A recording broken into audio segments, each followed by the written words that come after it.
একটা বিষয় খেয়াল করেন না, যে যখন সূর্য ডুবে যায় তখন পাখিগুলো কি করে বলেন? বাসায় ফিরে যায় না? মানে দিন শেষ, সূর্য ডুবে গেছে, এখন বাসায় ফিরতে হবে, তাই না? এভাবে আল্লাহ পাক রমাদান দিয়েছেন আমাদেরকে, কেন জানেন? যাতে এই যে সারা বছর আমরা এদিক ওদিকে ছোটাছুটি করে দূরে সরে গেছি না, এখন কাছে আসো, ঘরে আসো, আল্লাহর কাছে আসো। রমজান মাসে কোথায় আসো? আল্লাহর কাছে আসো। এখন আল্লাহর কাছে আসতে হলে আপনার প্রিপারেশন লাগবে না? রমাজানের আমরা সবাই 30টা সম রাখবো বলে নিয়াত করি, আল্লাহ পাক তৌফিক দান করেন, আমিন। কিন্তু এখানে একটা কথা, 2 নম্বরটা হচ্ছে রোজা রাখার মতো রোজা রাখতে হবে। কি বললাম বলেন? রোজা রাখার মতো রাখতে হবে।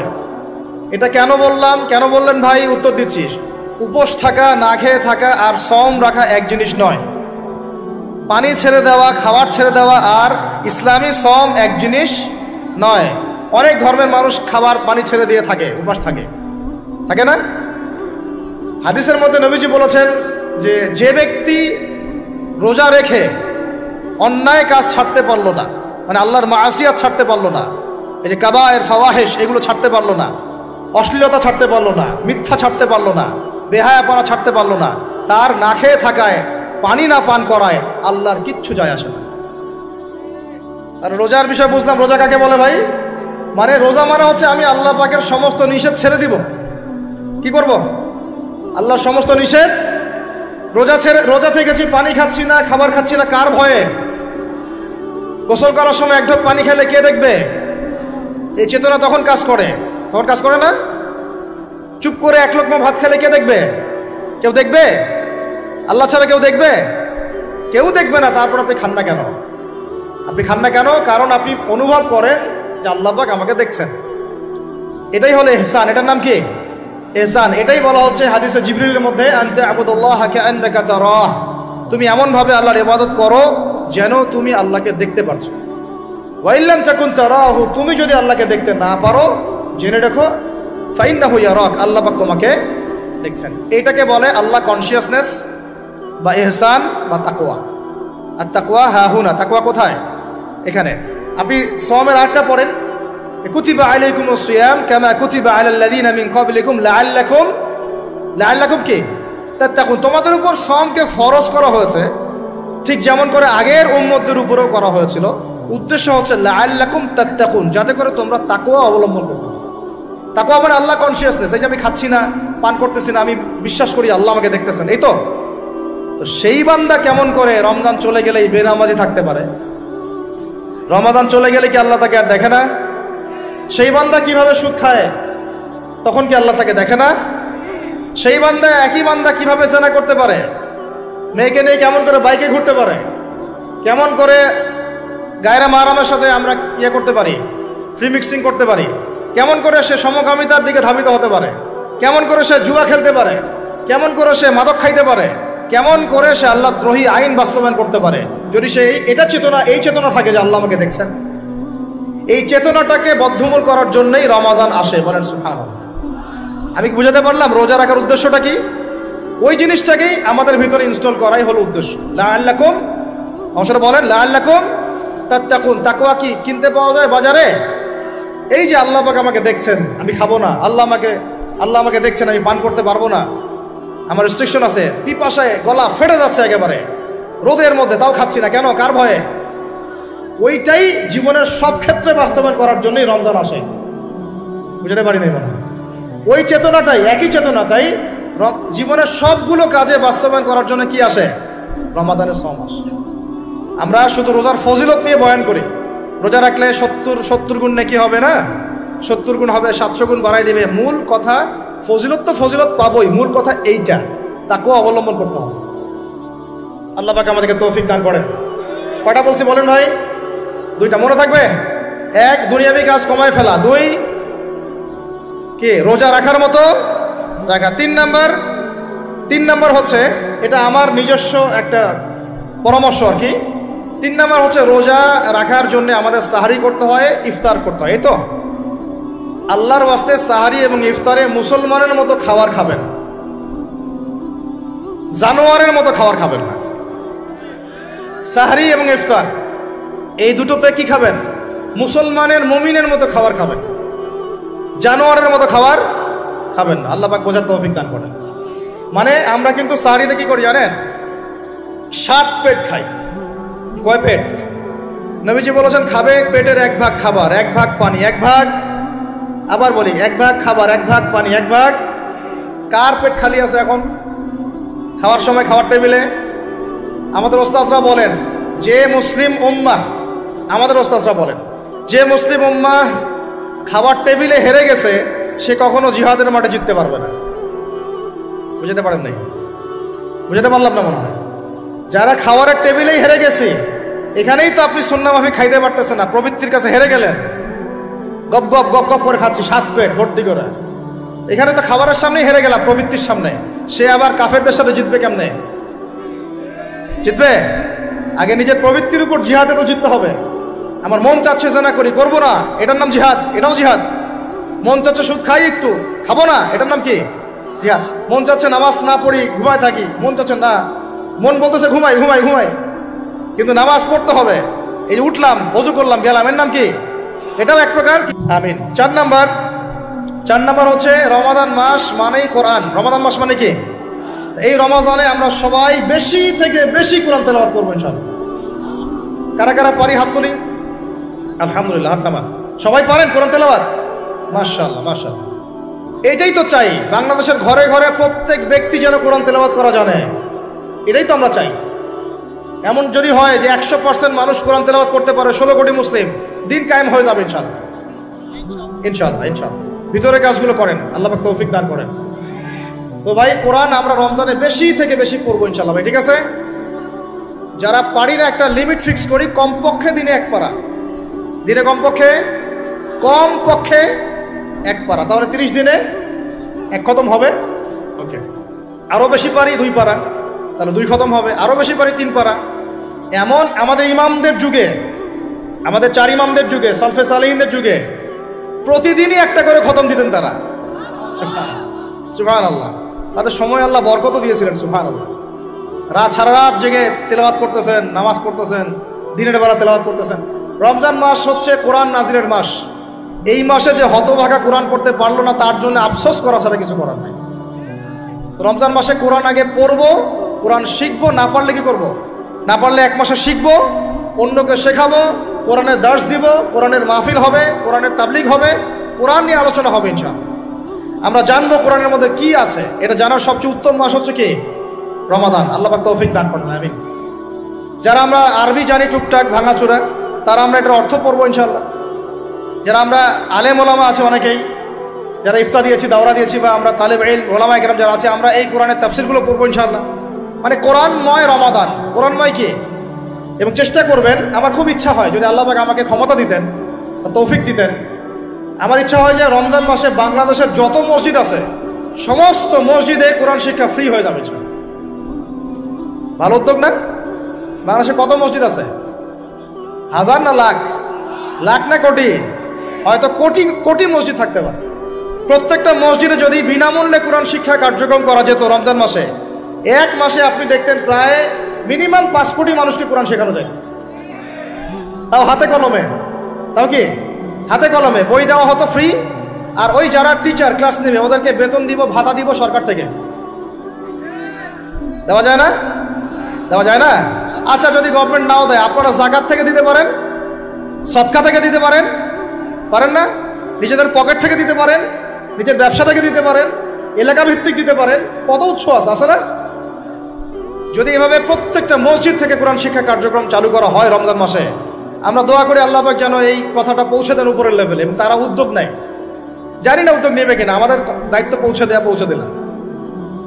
তো অ্যাটলিস্ট যদি সবগুলো মসজিদে নাও হয়, প্রত্যেকটা এলাকায় যদি একটা করে মসজিদও হয়, তবুও দেখবেন কয়েক কোটি মানুষকে কোরআন শেখানো যাবে ইনশাআল্লাহ। কোরআন ছাড়া এই জাতিকে আপনি ফিরাতে পারবেন না। কোরআন ছাড়া এই যুবকদেরকে মাদক থেকে ফেরানো যাবে না। কোরআন ছাড়া এই যুবকদেরকে জেনা থেকে ফেরানো যাবে না। এই টিকটক প্রজন্ম হয়ে এরা নষ্ট হয়ে গেছে, শেষ হয়ে গেছে। বাংলাদেশে আশঙ্কাজনক হারে এখন সমকামিতা বাড়তেছে। আশঙ্কাজনক হারে এখন জেনা, ব্যভিচার, পরকীয়া এগুলো বেড়ে গেছে। মাদক দ্রব্যের কি ছয়লাভ, এই যে গুন্ডামি, মাস্তানি, ছিনতাই কারা করতেছে? যারা ইয়াং ছেলে পেলে এরা করতেছে। এদেরকে ফিরাইতে হইলে কোরআন ছাড়া কোনো গতি নাই। আইয়ামে জাহেলিয়াতের সেই মানুষগুলো কোরআনের আলোয় শ্রেষ্ঠ মানুষে পরিণত হয়েছে। কথা বুঝতে পারেন নাই? আইয়ামে জাহেলিয়াতের সেই মানুষগুলা যারা একসময় নিজের মেয়েকে দাফন করেছিল জীবন্ত। ইন্না লিল্লাহি ওয়া ইন্না ইলাইহি রাজিউন। চিন্তা করা যায়? আপনি আপনার মেয়েকে দাফন করতে পারবেন জীবন্ত? পারবেন? বলেন। এরকম মানুষ যারা এই কাজ করেছিল তারা কোরআনের সংস্পর্শে এসে সোনার মানুষে পরিণত হয়েছে। এই কিতাব আল্লাহ পাক নাজিল করেছেন ওই ঘরের উপরে উঠিয়ে রাখার জন্য না, মাঝে মাঝে বের করবো, ধুলা মুছবো, চুমু খাবো, রেখে দিব, এই জন্য না। বাবা মারা গেছে, খুললাম, পড়লাম, সব বক্সায় দিলাম, এই জন্যে না। শুধু এই কিতাব আল্লাহ পাক নাজিল করেছেন যেন আমরা হৃদয়ে ধারণ করি। কোথায় ধারণ করি? তো হৃদয়ে ধারণ করবো তো তখনই যখন আমি বেশি তেলাওয়াত করব, বেশি বেশি পড়বো, সবাইকে পড়াবো, শেখাবো। আল্লাহ পাক আমাদের সবাইকে কোরআনের বিপ্লব ঘটানোর তৌফিক দান করেন, আমিন। তো প্রিয় ভাইরা, 4 নম্বর কাজ, কোরআন শিখবো, পড়বো, শেখাবো, দর্শ দিব। কোরআনের একদম বিপ্লব। রমজান মাসে ইনশাল্লাহ কোরআনময় রমাদান হবে ইনশাল্লাহ। রমজান মাসে অন্য কোনো বইও পড়ার দরকার নেই, প্রয়োজনে কোরআন পড়েন, হাদিস পড়েন আর কোরআন পড়েন। কোরআন এবং হাদিস, অন্য কোনো বই, বিষয়ভিত্তিক বই পড়ার দরকার নেই। আর অ্যাটলিস্ট 1 মাস আপনি না পড়েন। এরপরে আসি 5 নাম্বার, একটু বড় হয়ে যাচ্ছে যদিও, আমি সংক্ষিপ্ত করে গোছাচ্ছি, শোনেন। 5 নাম্বার হচ্ছে রমাদান মাসে, একটু ধৈর্য ধরেন। রমাদান মাসে আমরা ফরজ ইবাদতগুলোকে সর্বোচ্চ গুরুত্ব দিব ইনশাআল্লাহ। যেমন সবার আগে কি? সালাত। এই একটাই বল, সালাত। সালাত নাই, ইসলাম নাই। সালাত নাই, সে ব্যক্তি মুসলিম না। সোজা কথা শোনেন, সালাত অস্বীকার করে সে ব্যক্তি মুসলিম না। নবীজি বলছেন, মান তারাকা সালাতান মুতাআম্মিদান ফাকাদ কাফারা। কেউ যদি ইচ্ছা করে সালাতকে অস্বীকার করে, ছেড়ে দেয়, সে ব্যক্তি কি হয়? কাফারা, কুফরি করে। সালাত না পড়ার কারণে ইমামগণ বলেছেন তাকে মুসলমানদের কবরস্থানে দাফনও করবা না। কোন কোন ইমাম বলেছেন তাকে জানাজাও দিবা না। কোন কোন ইমাম বলেছেন তাকে জেলখানায় বন্দী করে রাখবা। কোন কোন ইমাম বলেছেন তাকে মৃত্যুদণ্ডের শাস্তি দিবা। আমি এমনি এমনি বলতেছি না, ইমামদের কওলগুলো পড়ে দেখেন। নামাজ না পড়াটা যেমন তেমন পাপ না তো, ইচ্ছা হইলে পড়লাম, ইচ্ছা হইলে পড়লাম না, এমন না। যারা নামাজি তারাও যদি নামাজে সচেতন না হয়, তাদের জন্যও শাস্তি আছে। নাউযুবিল্লাহ। ফাওয়াইলুল লিল মুসাল্লিন আল্লাযীনা হুম আন সালাতিহিম সাহুন আল্লাযীনা হুম ইউরাউনা ওয়া ইয়ামনাউনাল মাউন। এখানে বলা হচ্ছে মুসল্লিদের জন্য দুর্ভোগ, যে মুসল্লিরা নামাজ সম্পর্কে গাফেল, উদাসীন, আবার যে নামাজ পড়ে এবং এই যে ছোটখাটো সাহায্য করতে অস্বীকৃতি জানায়। সূরা মাউন পড়েন, তাহলে মুসল্লিদের জন্য গাফেলতির যদি শাস্তি হয়, তাহলে যারা পড়ে না ওদের কি হবে? মা সালাকাকুম ফি সাকার। জাহান্নামে যখন ঢুকানো হবে, এই ফেরেশতারা জিজ্ঞাসা করবে, কিসে তোমাদেরকে জাহান্নামে নিয়ে আসলো? কি পাপ করছিলা? তারা বলবে, তখন তারা বলবে ক্বালু, তারা বলবে, ওই জাহান্নামীরা বলবে, লাম নাকু মিনাল মুসাল্লিন। কি বলবে তারা? লাম নাকু মিনাল মুসাল্লিন, আমরা মুসল্লি ছিলাম না, আমরা নামাজ পড়তাম না। তাহলে বেনামাজির পরিণতি কি বলেন? জাহান্নাম। ওয়ালাম নাকু নুতঈমুল মিসকিন, আর আমরা মিসকিনদেরকে খাবার দিতাম না। সুবহানাল্লাহ। আল্লাহ পাক আমাদেরকে সালাত আদায় করার তৌফিক দান করেন। রমাদান মাসে শক্ত করে নামাজ ধরবেন ইনশাআল্লাহ, আল্লাহ পাক তৌফিক দান করেন। 5 ওয়াক্ত নামাজ চেষ্টা করব জামাতে পড়ার জন্য। যদি জামাত ছুটেও যায়, তাও পরে জামাত করে নেবেন। সেটাও না পড়েন, অ্যাটলিস্ট বাসায় পড়বেন। রাজি আছেন? এই যুবকরা, কি হলো? বসো বসো, অল্প সময় বসেন। আরে আপনাদের চেয়ে আমার তারা বেশি। আমি 4 ঘন্টা সফর করে আসছি, আবার 4 ঘন্টা সফর করতে হবে আমাকে। আপনারা তো এখান থেকে বাসায় চলে যাবেন, যার বাসা। এত ব্যস্ত কেন? বসেন। এখন কথা হচ্ছে যে নামাজের সাথে আরো অনেক ফরজ আছে না? যেমন পর্দা কি ফরজ না? ফরজ না? যাকাত ফরজ না? ফরজ না? তারপরে আল্লাহ পাকের আনুগত্য করা, এটা ফরজ না? ফরজ না? রাসূলের আনুগত্য, তাওহীদ ফরজ না? সুন্নাত, এই জিনিসগুলো, ফরজগুলোকে শক্ত করে ধরবো ইনশাআল্লাহ। রাজি আছেন? তাহলে 4 নম্বর হচ্ছে রমজান, এটা কি 5 নম্বর না? 5 নম্বর, রমজান মাসে ফরজ ইবাদতগুলোতে সর্বোচ্চ গুরুত্ব দিব ইনশাআল্লাহ। রাজি? 6 নম্বর হচ্ছে, এটা কত? 6 বলছি? 5। 6 নম্বর হচ্ছে ফরজের পাশাপাশি সুন্নত এবং নফলের পাবন্দি। ফরজের পাশাপাশি সুন্নত এবং নফলের পাবন্দি, মানে দেখেন ফরজ নামাজের আগে পিছে অনেক নামাজ আছে না সুন্নত? দৈনিক 12 রাকাত সুন্নত যে ব্যক্তি পড়বে তার জন্য জান্নাতে ঘর নির্মাণ করা হবে। কোন 12 রাকাত? ফজরের আগে 2, ফজরের আগে, জোহরের আগে 4, তারপরে 2, তারপরে মাগরিবের পরে, এশার পরে, মোট কত হইল? 12। এই 12 রাকাত নামাজ যে ব্যক্তি দৈনিক পড়বে তার জন্য জান্নাতে ঘর নির্মাণ করা হবে। তো রমজান ছাড়া এগুলো ধরার উত্তম কোনো সময় আছে? অনেক সময় মিস হয়ে যায়। রমজানে যেন ধরি আমরা, আল্লাহ পাক তৌফিক দান করেন। এর পাশাপাশি দেখেন দৈনন্দিন অনেক সুন্নতের আমল আছে না, বিভিন্ন কাজের দোয়া, মাসনুন দোয়া, জিকির আজকার, এগুলো আছে না? এই প্রত্যেকটা কাজকে শক্ত করে আঁকড়ে ধরবো ইনশাআল্লাহ, আল্লাহ পাক তৌফিক দান করেন, আমিন। যে কাজটা করবেন তার আগে জেনে নেবেন ওই কাজটা কিভাবে করলে সুন্নত হবে। সকালে উঠে এক দৌড় দিয়ে বাথরুমে যাবেন না, উঠে আগে বসবেন, চোখ ঘষবেন, মুখ থেকে ঘুমের ভাব দূর করবেন, তারপরে বলবেন আলহামদুলিল্লাহ আল্লাযী আহইয়ানা বা'দা মা আমাতানা ওয়া ইলাইহিন নুশুর। তারপরে আপনি যাবেন আস্তে আস্তে বাথরুমে, বাম পা দিয়ে ঢুকলেন, ইস্তেঞ্জা করলেন, ডান পা দিয়ে বের হবেন। ঢোকার সময় দোয়া আছে, আল্লাহুম্মা ইন্নী আউযু বিকা মিনাল খুবসি ওয়াল খাবাইস। বের হওয়ার সময় আলহামদুলিল্লাহ আল্লাযী আযহাবা আনিল আযান ওয়া আফানি গুফরানাকা, দোয়া আছে। এগুলো সুন্নাহ মোতাবেক কাজ করবেন। বুঝাতে পারতেছি? কাপড় পরবেন, যে কোনো কাপড় পরবেন না। যে কাপড় যে সুন্নত নবী পড়তেন সেই সুন্নত পরবেন। চেহারা নবীর মতো হতে হবে, ক্লিন শেপ চেহারা চলবে না, ক্লিন শেপ চেহারা চলবে না। অনেকে মনে করেন যে এটা তো ফরজ কিছু না, এত তাচ্ছিল্য করেন কেন? এটাকে শেভ করা মানে হলো নবীর সুন্নতকে জবাই করা। বুঝাতে পারি নাই? এক মুষ্টি রেখে কাটেন, সেটা আলাদা ইস্যু, আলাদা মাসআলা। পুরুষের চেহারায় দাড়ি থাকতেই হবে, মাস্ট বি। পোশাক আশাক থাকতেই হবে নবীর মতো। আমরা আমাদের সংস্কৃতি নিয়ে গর্বিত না? গর্বিত না? ইসলামিক সংস্কৃতি কোনো দেশ, জাতি, বর্ণ নির্দিষ্ট করে আসে না সবার জন্যে? আমাদের নবী কি আরবদের নবী না পুরো বিশ্বের নবী? তাহলে আমাদের নবীর সুন্নত কি শুধু আরবরা পালন করবেন, আমরা সবাই করব? এখন আমাদের সবার চেহারা নবীর সুন্নাহ অনুযায়ী হতে হবে। গোফ ছোট করতে হবে, দাড়ি লম্বা করতে হবে, পোশাক ঠিক করতে হবে, টাকনুর উপরে কাপড় পরতে হবে। এখন ছেলেরা পরে টাকনুর উপরে কি, হ্যাঁ ছেলেরা পরে টাকনুর নিচে, আর মেয়েরা পরে কি উপরে। এরপরে বসে ছেলের সাথে বাইকে, দেখবেন হাঁটু পর্যন্ত দেখা যায়।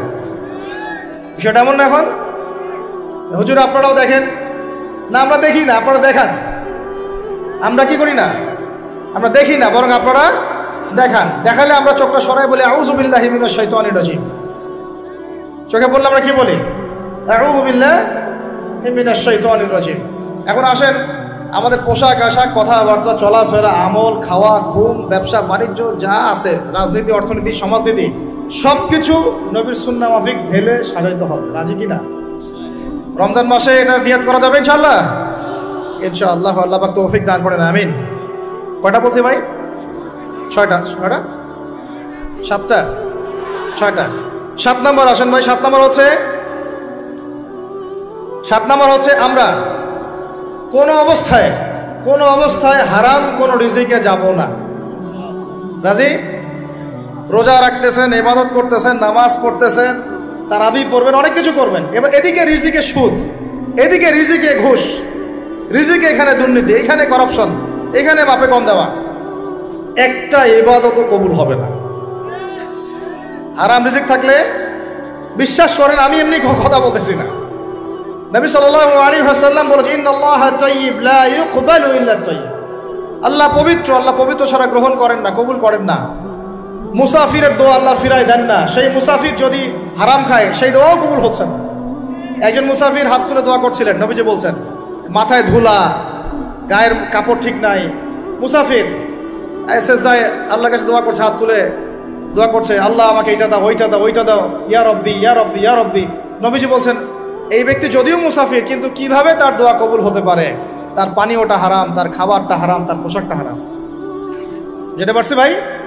এমনিতে মুসাফিরের দোয়া কবুল হয়। 3 ব্যক্তির দোয়া আল্লাহ ফিরাই দেন না। কয় ব্যক্তি? এক নম্বর হচ্ছে মুসাফির, 2 নম্বর হচ্ছে কি সন্তানের জন্য পিতামাতার দোয়া, আর 3 নম্বর কি মাজলুমের দোয়া। মাশাআল্লাহ, আপনারা জানেন ভালোই। মাজলুম মানে কি? যার উপর জুলুম করা হয়, যার উপর জুলুম করা হয়েছে। আমরা এখন কিন্তু সবাই মাজলুম। তাই না ভাই? পুরো মুসলিম উম্মাই এখন মাজলুম। ইনশাআল্লাহ এই অবস্থা থাকবে না। ইনশাআল্লাহ জালেম যেখানে জুলুম করবে পতন হবে, সমস্ত জালেমদের পতন বিশ্ব থেকে হবে ইনশাআল্লাহ। এটা সময়ের ব্যাপার। কিসের ব্যাপার? আল্লাহ পাক পরীক্ষা করছেন আমাদের। ইসরায়েল সারা জীবন বোম মারতে থাকবে না ইনশাআল্লাহ তাআলা। ফিলিস্তিনের মা বোনরা এভাবে ধর্ষিত হবে না ইনশাআল্লাহ। একদিন ওই বাচ্চারা বড় হবে, ওরা যুদ্ধ করবে ইনশাআল্লাহ। এই ভাইরা যাদেরকে মারা হচ্ছে এই এই লীলা খেলা চলবে না ইনশাআল্লাহ। ইনশাআল্লাহ তাআলা এই হাদিসের উপর বাস্তবায়ন হবে। কোন হাদিস? নবীজি বলেছেন লা তুকাতিলুনাল ইয়াহুদ, তোমরা অবশ্যই এই জালেম ইহুদিদের সাথে যুদ্ধ করবেই। ওয়ালা তাকতুলুনহুম, তোমরা অবশ্যই এদেরকে হত্যা করবেই। এমন কি ওরা পাথরের পিছনে লুকালেও হাত্তা ইয়াকুলুল হাজার ওয়াশ শাজার, পাথর গাছ কথা বলা শুরু করবে। ইয়া মুসলিম, হে মুসলিম সৈন্য, ইন্না ওয়ারাইল ইয়াহুদ তাআল ফাকতুলহু, আমার পিছনে ইহুদি লুকিয়ে আছে, ভয়ে লুকাইছে, আসো একে হত্যা করো। কে বলবে? পাথর গাছ কথা বলবে। এগুলো গাল গল্প রূপ কথা না। এখন যা দেখতেছেন এগুলো চিরস্থায়ী নয়। কথা প্রসঙ্গে চলে আসলো, তিন ব্যক্তির দোয়া আল্লাহ পাক ফেরত দেন না। মাজলুম, সন্তানের জন্য পিতামাতার দোয়া এবং মুসাফিরের দোয়া। কিন্তু যদি রিজিক হারাম হয় তাহলে হবে না। তাহলে আমাদের নসিহত নাম্বার কত? এটা 7। আমরা কোনো অবস্থায় হারাম রিজিকে সম্পৃক্ত হব না। রোজা রেখে তো মোটেই না। এবং এটা চর্চা করবো যাতে করে আমরা হারাম থেকে বেঁচে থাকতে পারি। ঠিক আছে ভাই? 8 নাম্বার হচ্ছে আমরা রমজান মাসে সবার জাকাতগুলো দিয়ে দিব ইনশাআল্লাহ। জাকাত যাদের ফরজ হয়েছে আল্লাহর রাস্তায় জাকাত দিয়ে দেন। জাকাত দিবেন না, এটাও জাহান্নামে যাওয়ার অন্যতম কারণ। ওই সম্পদগুলোকে এভাবে গলানো হবে, গলিয়ে মুখে, গালে, পার্শ্বদেশে, চামড়ায় লাগিয়ে দেওয়া হবে। নাউজুবিল্লাহ। সূরা তাওবায় আছে এটা। কোন সূরায়? তাওবায়। জাকাত দিতে হবে। কেউ যদি জাকাতকে অস্বীকার করে সে কাফের হয়ে যাবে। কেউ যদি জাকাতকে অস্বীকার করে কি হয়ে যাবে? কাফের হয়ে যাবে। কেউ যদি মনে করে নামাজ ফরজ, নামাজ মানি, জাকাত মানি না, কি হয়ে যাবে? কাফের হয়ে যাবে। এখন আমার কথা হচ্ছে, ইসলামী অর্থনীতির মূল ভিত্তি হচ্ছে জাকাত। জাকাত যদি ঠিকঠাক মতো দিতেন, বাংলাদেশে একটা দরিদ্র মানুষও খুঁজে পাওয়া যাইত না। এটা গাল গল্প না, এটাই বাস্তবতা। কিন্তু আমরা সেটা বাস্তবায়ন করতে পারি নাই, পারছি না। আমার কথা শোনেন ভাই, বাংলাদেশে এমন অনেক মানুষ আছে, হাজার হাজার, যাদের জাকাত যদি আপনি কালেক্ট করতে পারেন, সমাজে একটা দরিদ্র মানুষ খুঁজে পাওয়া যাবে না। এমন একজন মানুষের জাকাত দিয়ে আপনি একটা গ্রামের মানুষকে খাওয়াইতে পারবেন। মিলসের মালিক জাকাত দেয় না, গার্মেন্টসের মালিক অনেক জাকাত দেয় না, ফ্যাক্টরির মালিক জাকাত দেয় না, অনেকে কানাডায় বাড়ি ঘর করতেছেন, এখানে জাকাত দেন না। আছে না এরকম? জাকাত না দিলে ইসলামের খুঁটি থেকে নাম কাটা পড়ে গেল। ইসলামের ভিত্তি কয়টা? 5টা না? তাওহীদের পরে কি সালাত না? সালাতের পরে কি? যাকাত। তারপরে না রমাদান এবং হজ, তাই না বিষয়টা? আল্লাহ পাক আমাদেরকে ইসলামের এই 5টা পিলারের অন্যতম পিলার যাকাতের উপর আমল করার তৌফিক দান করেন। কয়টা বললাম ভাই? 8টা। 9 নাম্বার হচ্ছে যাকাত যাদের ফরজ হয় না। আচ্ছা, যাকাত সম্পর্কে 2টা কথা। যাকাত কিন্তু সোনারও যাকাত আসে, রূপারও যাকাত আসে, এই গবাদি পশুরও যাকাত আসে, আবার কৃষি জমিরও কিন্তু যাকাত আসে। কৃষি জমির ফসলের কি হয়? যাকাত আসে। ওটাকে ওসর বলা হয়। আমরা অনেকে এটা জানিও না। ওলামায়ে কেরামদের সাথে পরামর্শ করবেন, আপনার সম্পূর্ণ যাকাত আসছে কিনা এটা নিসাব পরিমাণ হলে বের করে ফেলতে হবে।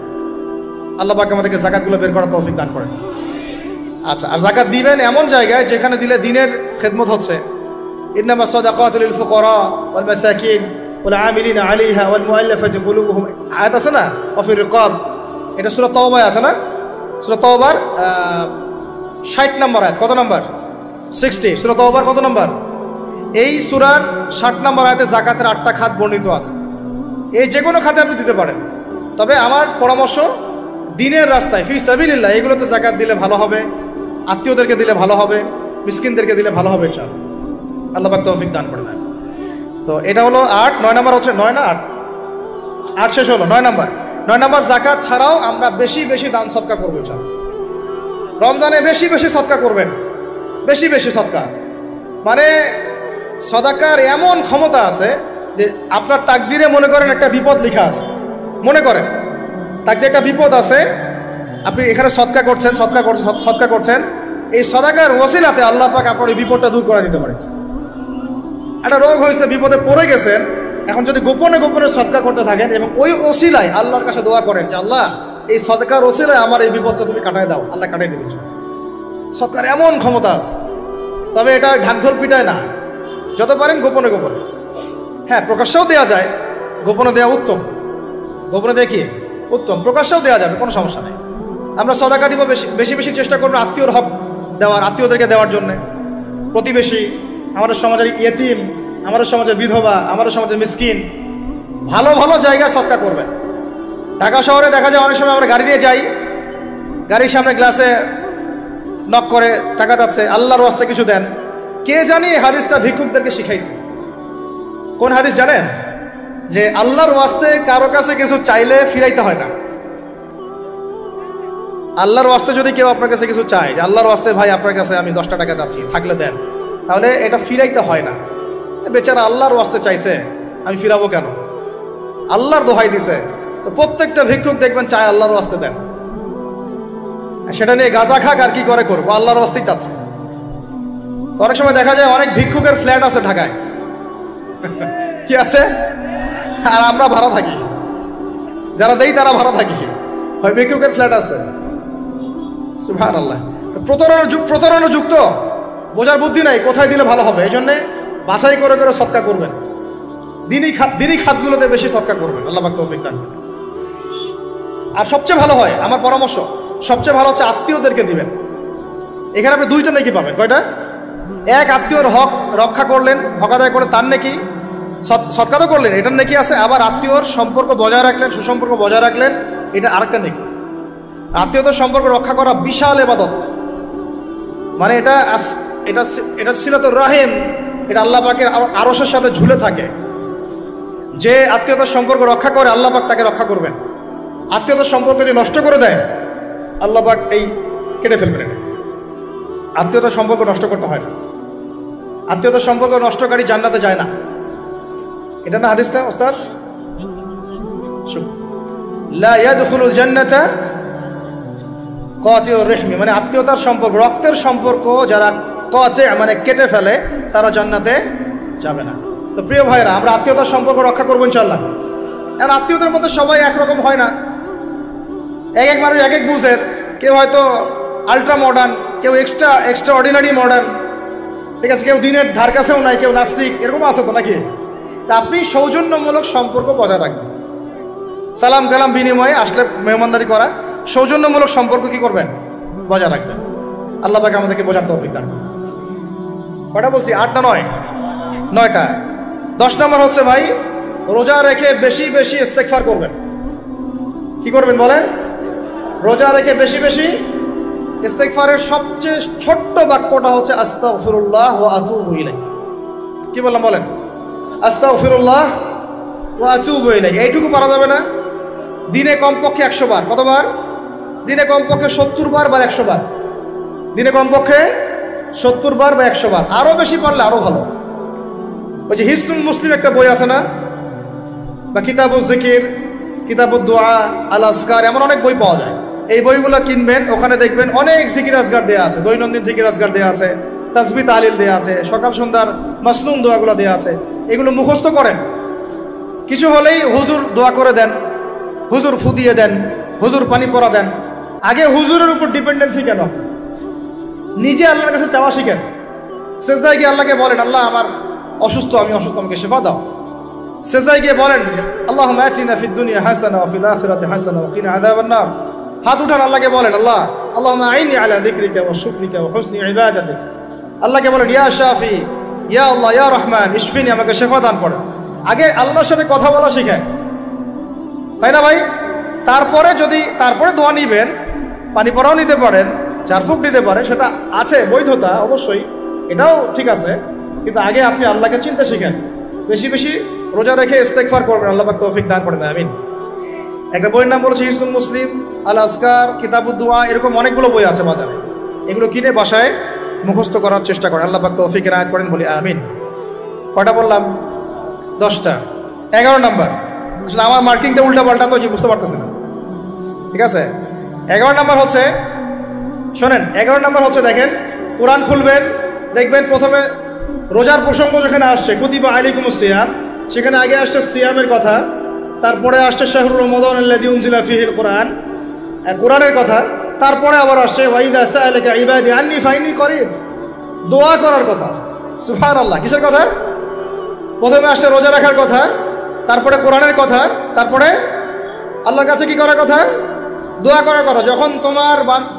যখন আমার বান্দারা তোমাকে জিজ্ঞাসা করে, যে আমার সম্পর্কে জিজ্ঞাসা করে, ওয়াইদা সাআলাকা ইবাদি আন্নী, বলো ফাইন্নী করিব, আমি কাছেই আছি, উজিবু দাওয়াতাদ দাঈ ইযা দাআন, দোয়াকারী যখন দোয়া করে আমি তার দোয়া শ্রবণ করি। সুবহানাল্লাহ।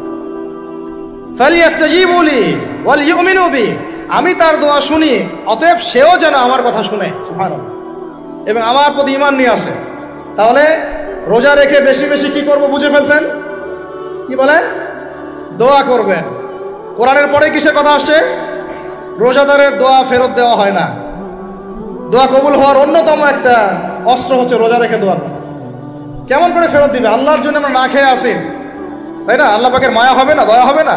আমার বান্দা না খেয়ে আছে, আমার বান্দা পানি ত্যাগ করছে, আমার বান্দা স্ত্রী সহবাস ত্যাগ করছে, হালালগুলো ছেড়ে দিয়েছে আমার জন্যে, তা আমি কেন তার দোয়া? অবশ্যই আল্লাহ পাক উপযুক্ত মনে করলে দোয়া কবুল করবেনই করবেন ইনশাআল্লাহ।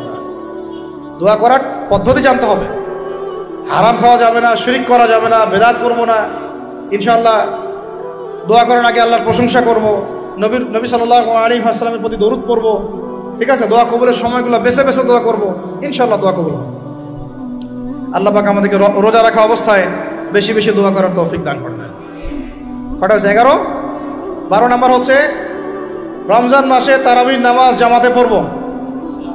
কি বললাম বলেন? রমজান মাসে সালাতুত তারাবি জামাতে পড়ব। এখন আমি আরো 3টা কথা বাড়াই দিচ্ছি। কেউ হজম করতে পারলে করেন, যদি না করতে পারেন বদহজম হয়ে যায়, কিছু করার নাই। বদহজম যদি হয়ে যায় পরে আমাদের সাথে মাদ্রাসায় এসে বসেন, কিতাবপত্র খুলে দেখাবো, কথা হবে ইনশাআল্লাহ। ঠিক আছে? অনলাইন গরম করার দরকার নাই। রমজান মাসে আমরা তারাবির নামাজ পড়বো ইনশাআল্লাহ জামাতে। কোথায়? জামাতে ইনশাআল্লাহ। 1। 2 নম্বর, তারাবির নামাজ পড়বো 20 রাকাত। কত রাকাত? 20 রাকাত। আর যদি বলেন যে আমি ভাই কম পড়েন আপনি বাসায়, কোনো সমস্যা নাই, আপনি আপনার মতো করে বাসায় পড়েন, কোনো সমস্যা নাই। যদি উমর রাদিয়াল্লাহু আনহু এর উপর আমল করে থাকেন, আমার আমল করতে কোনো সমস্যা নাই। যদি উসমান রাদিয়াল্লাহু আনহু 2 আযান চালু করে থাকেন, তাহলে আমার আমল করতে কোনো সমস্যা নাই।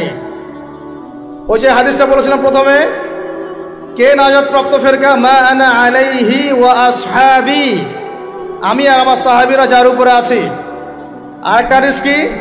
আলাইকুম বিসুন্নতি ওয়া সুন্নতি খুলাফায়ে রাশিদিন মাহদিয়িন মিন বাদি, তোমাদের উপর অবধারিত হচ্ছে, ওয়াজিব হচ্ছে আমার সুন্নতকে আঁকড়ে ধরা এবং আমার সাহাবীদের সুন্নতকে আঁকড়ে ধরা। কার কার সুন্নত? আমার সুন্নতকে আঁকড়ে ধরো এবং আমার সাহাবীদের সুন্নতকে আঁকড়ে ধরো, খোলাফায়ে রাশিদার সুন্নতকে আঁকড়ে ধরো, যারা মাহদিয়িন হেদায়েত প্রাপ্ত মিন বাদি, আমার পরে। সাহাবায়ে কেরাম যদি কিছু চালু করেন, আমল করতে কোনো দোষ নাই, বরং এটাই হচ্ছে সুন্নতের আরো শ্রেষ্ঠ অনুসরণ। কারণ আমি তো ওমরের চেয়ে বড় পরহেজগার হইতে পারবো না। পারবেন? তাহলে আমি তো উসমানের চেয়ে দিন বেশি বুঝি না। তিনি যদি 2 আযান চালু করতে পারেন, তাহলে আমি তাকে বেদাতি বলতে পারি না। নাউযুবিল্লাহ। যদি আমি তাকে এভাবে শব্দ প্রয়োগ করা হয়েছে বাংলাদেশে, উসমান রাদিয়াল্লাহু আনহু যদি 2 আযান চালু করে থাকে, ওটা বেদাত হয়ে গেছে। নাউযুবিল্লাহ। বলেন নাউযুবিল্লাহ। সাহাবীরা কিছু চালু করলে যদি বেদাত হয়, তাহলে সুন্নত হবে কি? তাহলে সুন্নত কোনটা হবে? তাহলে এই ব্যক্তি এরকম কথা যদি কেউ বলে থাকে, তাহলে তার উচিত হবে এখনই রুজু করে ফিরে আসা, অহংকার না করা, হঠকারিতা না করা, এখনই ইস্তেগফার করে তওবা করে ফিরে আসা। আল্লাহ মাফ করে দিবেন ইনশাআল্লাহ। আর এর উপর হঠকারিতা থাকে না, ওসমান রাদিয়াল্লাহু আনহু যদি 2 আযান চালু করে থাকে, তিনি ভুল করেছেন, তিনি বেদাত করেছেন। নাউযুবিল্লাহ। বিশ্বাস করেন, সাহাবীদেরকে এভাবে কটাক্ষ করলে, আন্ডারএস্টিমেট করলে, এভাবে কথাবার্তা বলে, শানের খেলাফ কথা বললে ঈমানও চলে যেতে পারে। আমরা নবীকে মানবো সাহাবীদের মানদণ্ডে, সাহাবীদের বুঝের উপর আমাদের বুঝ না। আমি বুঝাতে পারতেছি না। নবীকে মানবো, অবশ্যই মানবো। কার মাধ্যমে? কাদের মধ্য দিয়ে? সাহাবাদের তরিকার মধ্য দিয়ে। সাহাবাদের তরিকা আমি কি ধাবাস করে পাবো? তাবেই লাগবে, তাবেই লাগবে। এই সিলসিলা মেনটেন করে আমাকে মানতে হবে। কোরআন এবং হাদিস তো সবার বাসায় আছে। আপনাকে যদি আমি এখন বলি যে ক্রিপ্টোকারেন্সি হালাল না হারাম, আপনি কি বের করে দিতে পারবেন এখন আমাকে? পারলেও আপনার আরও 15-20 বছর পড়াশোনা করতে হবে। তারপরে যারা এগুলো নিয়ে গবেষণা করে তাদের কাছে আসতে হবে, জিজ্ঞাসা করতে হবে, বলতে হবে, তারা ফতোয়া দিলে মানতে হবে। ফাসআলু আহলা যিকরি ইন কুনতুম লা তা'লামুন, তোমরা আহলে জিকিরদেরকে জিজ্ঞাসা করো, আহলুল ইলমদেরকে জিজ্ঞাসা করো যে বিষয় তোমরা জানো না। তাহলে আমাদের সমাজে এরকম অনেক ফিতনা চলতেছে, অনলাইনে এই ফিতনাগুলো অনেক বেশি। আর ইয়াং ছেলেপেলেরা এখন দিন শেখে অনলাইন থেকে, এরা দিন মাদ্রাসায় এসে শিখতেছে না। স্পেশালি যারা জেনারেল লাইন থেকে আসছেন তাদের সমস্যা আরও বেশি, এবং তারা অনেকে বিভ্রান্ত হয়ে যাচ্ছেন। তাই আমি রিকোয়েস্ট করব, কথা অন্যদিকে নিয়েন না, আমি আপনার দুশ্মন না, আমি আপনার বন্ধু, শুভাকাঙ্ক্ষী। আপনাদেরকে ওলামায়ে কেরামদের সোহবতে আয়েশা দিন শিখতে হবে, অ্যাপস থেকে দিন শিখবেন না। অ্যাপস থেকে একবারে হাদিসের রেফারেন্স পাইছি, বাস কাম সারা। জি না, ওই হাদিস তাহকিক করার ব্যাপার আছে, উসুলের ব্যাপার আছে, আসমা ও রিজালের ব্যাপার আছে, তাআলিলের ব্যাপার আছে, অনেক বিষয় আছে। একটা মাসালা ইস্তেমবাদ করতে হলে অনেকগুলো বিষয় একসাথে লাগে। আর অনলাইনে শায়েখ হওয়ার জন্য কিছু লাগে না, খালি পড়র করতে পারলেই হয়। অনলাইনে যে কোরআন তেলাওয়াতও করতে পারে না সেও শায়েখ হয়ে বসে আছে। আবার এটা নিয়েও কিন্তু কথা উঠছে, খতমে তারাবি বেদাত। আরে ভাই, রমজান মাসে যদি কোরআন খতম না দেয় কোন মাসে খতম দিবে? এখনও তো মক্কা মদিনায় আপনি দেখবেন কি হচ্ছে, খতমে তারাবি এখনও ওখানে হচ্ছে। ওখান থেকে জোরে আমিন নিয়ে আসতে পারেন, 20 টাকার তারাবি আনতে পারেন না? ওখান থেকে আপনি রফুল ইয়াদাইন নিয়ে আসতেছেন, ঠিক আছে, ওকে ফাইন, আমরা কোনো ঝগড়া করতেছি না, এটা আছে, দলিল আছে, আমল করুক, সমস্যা নাই। কিন্তু আপনি সেখান থেকে খতমে কুরআন নিয়ে আসতে পারতেছেন না। আমরা কিছু নিব না, এমন কেন হচ্ছে? কে বলছে যে তারা কোনো মাযহাব ফলো করে না? তারা হাম্বলি ফিকহ ফলো করে, চলে। তারা একটা নির্দিষ্ট এবং 4 মাযহাবের 4টা ফিকহের ব্যাপারে তারা উদার। বড় বড় বিশ্ববিদ্যালয়গুলোতে 4টা মাযহাবের গভীর পড়াশোনা করানো হয়। এরপরে যদি কেউ মুস্তাহিদ হয়ে যায় সে তখন ইজতিহাদ করে চলবে ইনশাআল্লাহ। কিন্তু ওই রকম দাবি কয়জন করতে পারে যে আমি মুস্তাহিদ হয়েছি? তো আল্লাহ পাক আমাদেরকে তৌফিক দান করেন, এগুলো কথা বোঝার তৌফিক দান করেন। এগুলো বলতে চাইনি, প্রসঙ্গ এসে গেল, বলে ফেললাম। এখন ভাই বলেছি তারাবির নামাজ জামাতে খতমে তারাবি চেষ্টা করবো ইনশাআল্লাহ 20 টাকার পর। আল্লাহ পাক তৌফিক দান করে। কত বললাম ভাই? 12 আর 3টা 13, 14, 15। 13 হচ্ছে শেষ রাত্রেও কিছুটা সময় হলেও আল্লাহকে ডাকার চেষ্টা করেন, সুন্নত নফল কিছু পড়ার চেষ্টা করেন, দোয়া করেন, কিছু কোরআন তেলাওয়াত করেন। ওই সময় আল্লাহ পাকের রহমত নেমে আসে। আল্লাহ পাক আহ্বান করতে থাকেন, কে আছো আমার কাছে চাইবা, কে আছো আমাকে ডাকবা, কে আছো আমাকে আমার কাছে কিছু চাইবা, ডাকবা, ক্ষমা প্রার্থনা করবা, আমি তোমাকে ক্ষমা করে দিব, আমি তোমাকে যা চাও তাই দিব, আমি তোমার ডাকে সাড়া দিব। এইভাবে আল্লাহ পাক ফজর পর্যন্ত বলতে থাকেন। ইনশাআল্লাহ এটাকে কিয়ামুল লাইল করবেন, তাহাজ্জুদ পড়বেন। এটা তাহাজ্জুদ আপনি পরে, এমন না যে আপনি তারাবি পড়েছেন বলে পরে নামাজ পড়তে পারবেন না, এমন না কিন্তু বিষয়। আপনি পরেও শেষ রাত্রেও নামাজ পড়তে পারবেন ইনশাআল্লাহ। আল্লাহ পাক তৌফিক দান করেন, আমিন। 13 হয়েছে, 13 শেষ। 14 হচ্ছে ভাই, যদি সামর্থ্য থাকে রমজান মাসে একটা উমরা করে আসে। যদি সামর্থ্য থাকে, সবার তো সামর্থ্য নাই, কিন্তু যদি সামর্থ্য থাকে রমজান মাসে একটা উমরা করে আসতে পারেন। আল্লাহ পাক যারা নিয়াত করেছে উমরা করার, আল্লাহ পাক করার তৌফিক দান করেন। আর যারা আল্লাহর ঘর দেখে নাই, আল্লাহ পাক সবাইকে দেখার তৌফিক দান করেন। যারা হজ ফরজ হয়েছে অবিলম্বে হজ করার তৌফিক দান করেন। আল্লাহ পাক আমাদের সবাইকে ফরজ হজ আদায় করার তৌফিক দান করেন। এবং যাদের সামর্থ্য আছে আল্লাহর মাকবুল বান্দা, তাদেরকে আল্লাহ পাক বেশি বেশি আল্লাহর ঘর জিয়ারত করার তৌফিক দান করেন, আমিন। তো ওইখানে না গেলে ভাই ইসলামের অনেক কিছু বোঝা যায় না, মন থেকে উপলব্ধি করা যায় না। এই যে রাসূলের জীবনী আপনি পড়তেছেন, সুন্নতগুলো আমল করতেছেন, যখন তার রওজার সামনে দাঁড়াবেন, সালাম দিবেন, আসসালামু আলাইকা আইয়ুহান নবী ওয়া রাহমাতুল্লাহি ওয়া বারাকাতুহু, আপনার কলিজাটা একদম কেঁদে উঠবে। তখন মনে হবে যে এখানে নবী সাল্লাল্লাহু আলাইহি ওয়াসাল্লাম এখানেই আছে। তো তার যুদ্ধ করা সেই বদরের মাঠ, সেই উহুদের প্রান্তর, সেই বনু কুরাইজা, সেই আপনার মসজিদে কুবা, এই মক্কা, এই বাইতুল্লাহ, এই হারাম, এগুলো না দেখলে, চোখে না দেখলে আপনি উপলব্ধি করতে পারবেন, ফিলটা আসবে। কথা বুঝতে পারছেন? আল্লাহ পাক আমাদেরকে সামর্থ্যবানদেরকে উমরা করার তৌফিক দান করে দেন। এরপরে হচ্ছে যে কটা শেষ হয়েছে? 14টা 13টা 14টা হয়ে গেছে। আচ্ছা, শেষটা হচ্ছে রমজানে আমরা আমাদের আশপাশের সমাজের যত দরিদ্র মানুষ আছে, অসহায় দরিদ্র ইয়েতিম, বিধবা, মিসকিন, এরকম মুসলিম যারা আছে তাদের সবাইকে ইনশাআল্লাহ রমাদানের পণ্য সামগ্রী, খাদ্য সামগ্রী বিতরণ করবো ইনশাআল্লাহ। এই উদ্যোগটা আমরা সবাই নেই, তো আল্লাহ পাক নেওয়ার তৌফিক দান করেন। আমি প্রত্যেকটা এলাকা ভিত্তিক যুবকরা দাঁড়ায় যাও, হালাল যাদের অর্থ ওদের থেকে কালেকশন করো, করে প্যাকেট রেডি করো। এক পাশে রমাজানের প্যাকেজ, চাল ডাল ছোলা বুট যা যা হয় রমজানের প্যাকেজটা করে সমাজের নিম্নবিত্ত, একদম নিম্নবিত্ত, নিম্ন মধ্যবিত্ত, নিম্নবিত্তরা চেয়ে খাইতে পারে, নিম্ন মধ্যবিত্তরা কিন্তু চেয়েও খাইতে পারে না, ওদের গায়ের হতে লাগে, তাই না? তাদের নাম লিস্ট করে করে সবার ঘরে ঘরে পৌঁছে দেওয়ার চেষ্টা করে, আল্লাহ পাক তৌফিক দান করে। আমরা শুধু একাই খাবো, একাই করবো, একাই ভালো থাকবো, এটা চিন্তা করলে হবে না। সমাজের আপামর এই দরিদ্র জনগোষ্ঠীর পাশে রমজান মাসে আমাদের সবাইকে দাঁড়ানো উচিত। আল্লাহ পাক দাঁড়ানো তৌফিক দান করে দেন, আমিন। আর এর সাথে একটা জিনিস জুড়ে দিলাম, রমজান মাসে আমরা বেশি বেশি মানুষকে ইফতার করাবো ইনশাআল্লাহ। কারণ যাকে ইফতার করাবেন এই রোজাদারের রোজার নেকি আপনার আমলনামায় যুক্ত হয়ে যাবে ইনশাআল্লাহ। অতএব বেশি বেশি ইফতার করাবো এবং রমজান মাসে ইফতার বিতরণ প্রজেক্ট এবং প্যাকেজ আমরা রেডি করবো ইনশাআল্লাহ। এবং সমাজের সমস্ত দরিদ্র মানুষ, অসহায় মানুষ, ইয়েতিম, বিধবা, মিসকিন, তাদের ঘরে ঘরে আমরা গিয়ে পৌঁছে দেবো ইনশাআল্লাহ। আল্লাহ পাক আমাদেরকে এই কাজগুলো করার তৌফিক দান করে দেন, আমিন। রমজান মাস কেন্দ্রিক এই 15টা নসিহত সবাই মনে রাখি, মাথায় রাখি, দিলের মধ্যে রাখি। আল্লাহ